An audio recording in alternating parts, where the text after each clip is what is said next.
ಅವತ್ತು ಅದನ್ನ ಮಾಡಬೇಕು ಅಂತ ಹೇಳ್ತಾ ಬಂದಿರತಕ್ಕಂಥ ಒಂದು ಪಕ್ಷ, ಪ್ರಥಮ ಪ್ರಧಾನಮಂತ್ರಿಯನ್ನು ಕೊಟ್ಟ ಪಕ್ಷ, ಪ್ರಥಮ ರಾಷ್ಟ್ರಪತಿಯನ್ನು ಕೊಟ್ಟ ಪಕ್ಷ, ಪ್ರಥಮ ಸ್ಪೀಕರ್ ಅನ್ನು ಕೊಟ್ಟಿರ್ತಕ್ಕಂಥ ಪಕ್ಷ, ದೇಶದಲ್ಲಿ ಪ್ರಥಮ ಮುಖ್ಯಮಂತ್ರಿಯನ್ನು ಕೊಟ್ಟಿರ್ತಕ್ಕಂಥ ಪಕ್ಷ, ಚೇರ್ಪರ್ಸನ್ ಆಗಿ ಮಹಿಳೆ ಒಬ್ಬಳಿದ್ದು ಪಕ್ಷದ ಅಧ್ಯಕ್ಷ ಮಹಿಳೆ ಒಬ್ಬಳಿದ್ದಂಥ ಒಂದು ಪಕ್ಷ. ಯಾವತ್ತೂ ಕೂಡ ಪಕ್ಷ ಮಹಿಳೆಯರ ಪರವಾಗಿರ್ತಕ್ಕಂಥದ್ದು ಅಂತ ಹೇಳೋದಕ್ಕೆ ಬೇರೆ ಅರ್ಥ ಬೇಕಾಗಿಲ್ಲ. ಇವರು ಪಕ್ಷದಲ್ಲಿ ಒಬ್ಬರು ಅಧ್ಯಕ್ಷ ಆಗಿದ್ದಾರ ಅಂತ ಕೇಳಬೇಕು, ಇವರು ಪ್ರಧಾನಮಂತ್ರಿ ಆಗಿದ್ದಾರ ಮಹಿಳೆ ಅಂತ ಕೇಳಬೇಕು. ನಾನು ಅದನ್ನು ಹೇಳ್ತಾ ಇಲ್ಲ. ಆದರೆ ಇವತ್ತು 128ನೇ ತಿದ್ದುಪಡಿ ಇವತ್ತು ಬಹುಶಃ 23ನೇ 3 ವರ್ಷಗಳ ಹಿಂದೆ ಲೋಕಸಭೆ ಮತ್ತು ರಾಜ್ಯಸಭೆಯಲ್ಲಿ ಅನುಮೋದನೆ ಆಗಿರ್ತಕ್ಕಂಥದ್ದು ಬಹುಶಃ ಮಹಿಳಾ ಮೀಸಲಾತಿ. ಅದನ್ನು ತ್ವರಿತವಾಗಿ ಮಾಡಬೇಕು ಅಂತ ಹೇಳ್ತಕ್ಕಂಥದ್ದು ನಮ್ಮ ಒತ್ತಡ, ಕಾಂಗ್ರೆಸ್ ಒತ್ತಡ ಮಾಡ್ತಾ ಇತ್ತು. ಆದರೆ ಈಗ ಡಿಲಿಮಿಟೇಷನ್ ದಕ್ಷಿಣ ಭಾರತದ ಅನೇಕ ರಾಜ್ಯಗಳಿಗೆ ತೊಂದರೆ ಆಗುತ್ತೆ, ಪ್ರಮುಖವಾಗಿ ಕರ್ನಾಟಕ ರಾಜ್ಯಕ್ಕೆ ತೊಂದರೆ ಆಗುತ್ತೆ, ಸಂಖ್ಯಾಬಲ ಕಡಿಮೆ ಆಗುತ್ತೆ. ಅದನ್ನು ಅಂಕಿಅಂಶ ಪ್ರಕಾರವಾಗಿ ನಮ್ಮ ವಿಪಕ್ಷಗಳು ಹೇಳ್ತಾ ಬಂದಾಗ ಬಹುಶಃ ಮಹಿಳೆಯರ ಸೆರಗಿನ ಒಳಗಡೆ ಕೂತು ಬಹುಶಃ ಈ ಡಿಲಿಮಿಟೇಷನ್ ಇದನ್ನ ಕ್ಷೇತ್ರ ಪಡೆಯುವಂತೆ ಒಂದು ಕಾರ್ಯಕ್ರಮವನ್ನು ಜಾರಿ ಮಾಡಲಿಕ್ಕೆ ಇವರು ಕೈಗೊಂಡಂತ ಒಂದು ದಾರಿ. ಇವತ್ತು ಈ ಒಂದು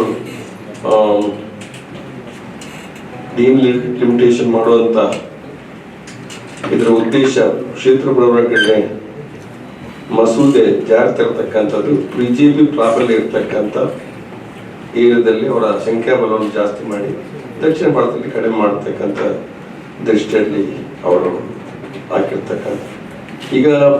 ಈಗ ಮೊನ್ನೆ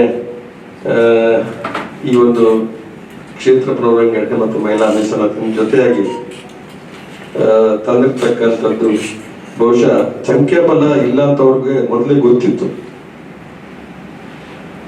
ಸಂಖ್ಯಾಬಲ ಇಲ್ಲದ ಮಸೂದೆ ಬಿತ್ತು ಹೋಗುತ್ತೆ ಅಂತ ಹೇಳಿರೋದು ಗೊತ್ತಿತ್ತು. ಇದನ್ನ ವಿಪಕ್ಷದ ಮೇಲೆ ಗೂಬೆ ಕೂಡಿಸಬೇಕು ಅಂತ ಹೇಳ್ತಕ್ಕಂಥ ದೃಷ್ಟಿಯಲ್ಲಿ ಆ ತಕ್ಷಣ ಅದಕ್ಕೆ ಇವತ್ತು ಪ್ರತಿಯೊಂದು ಭಾಗದಲ್ಲಿ ಕೂಡ ಮಹಿಳೆಯರಿಗೆ ಮಹಿಳಾ ಮೀಸಲಾತಿ ವಿರೋಧ ಅನ್ನುವಂಥದ್ದನ್ನ ಅವರು ಹೇಳ್ತಾ ಬಂದರು.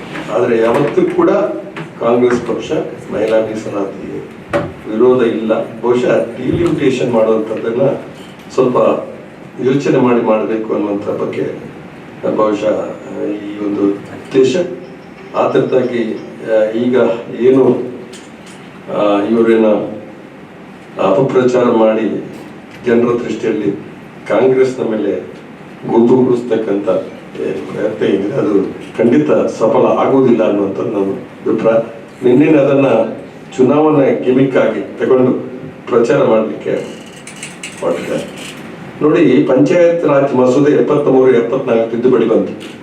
ಅದ್ರಲ್ಲಿ ಪ್ರಮುಖವಾಗಿದ್ದಿರ್ತಕ್ಕಂಥ ಅನೇಕ ವಿಚಾರಗಳಿದ್ರೂ ಕೂಡ ದುರ್ಬಲ ವರ್ಗದವರಿಗೆ ಮೀಸಲಾತಿಯನ್ನ, ಮಹಿಳಾ ಮೀಸಲಾತಿ ಮತ್ತು ಪರಿಶಿಷ್ಟ ಜಾತಿ ಪರಿಶಿಷ್ಟ ಅದು ಇದ್ದಂತ ಒಂದು ಮಸೂದೆ ಆಗಿತ್ತು.